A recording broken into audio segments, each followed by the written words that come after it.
সম্মানিত দর্শক শ্রোতা, আমরা আছি ঢাকা বিশ্ববিদ্যালয়ের রাজু ভাস্কর্যের পাদদেশে। এখানে যে গণঅভ্যুত্থানের 24-এর যে গণঅভ্যুত্থান, এটির 1 মাস পূরণ হওয়ায় বৈষম্য বিরোধী ছাত্র আন্দোলনের পক্ষ থেকে যে শহীদি লং মার্চ দেওয়া হচ্ছে, সেটার উদ্দেশ্যে আজকে এখানে অনেক মানুষ জমায়েত হয়েছে। এখানে দেখা যাচ্ছে বিভিন্ন স্কুল, কলেজ, ইউনিভার্সিটি এবং বিভিন্ন পেশাজীবী মানুষের সমাগম ঘটেছে। এখানে যে আসছে এই উদ্দেশ্যে কথা বলার জন্য আমি অনুরোধ করছি আপনাকে।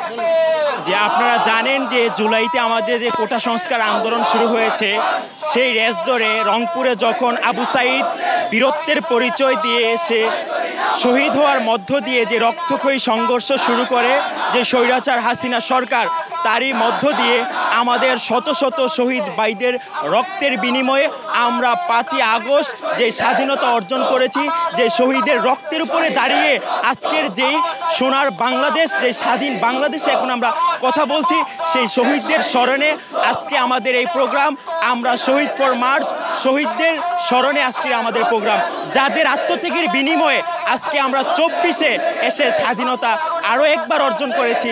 সেই বীরদের স্মরণে যারা রক্তের মাধ্যমে আমাদেরকে স্বাধীনতা উপহার দিয়েছে, সেই বীরদের স্মরণে আমরা আজকে দাঁড়িয়েছি। আমরা চাই সকল শহীদকে আল্লাহ তাআলা জান্নাতুল উচ্চ মাকাম দান করুক। আমরা শহীদের রক্ত কোনোভাবেই বৃথা যেতে দেব না ইনশাল্লাহ। আমরা ছাত্র জনতা শহীদের রক্ত অক্ষুণ্ণ রাখতে আমরা সর্বোচ্চ সোচ্চার আছি, রাজপথে আছি ইনশাল্লাহ। সকল অপশক্তিকে আমরা ছাত্র জনতা রুখে দেবো ইনশাল্লাহ।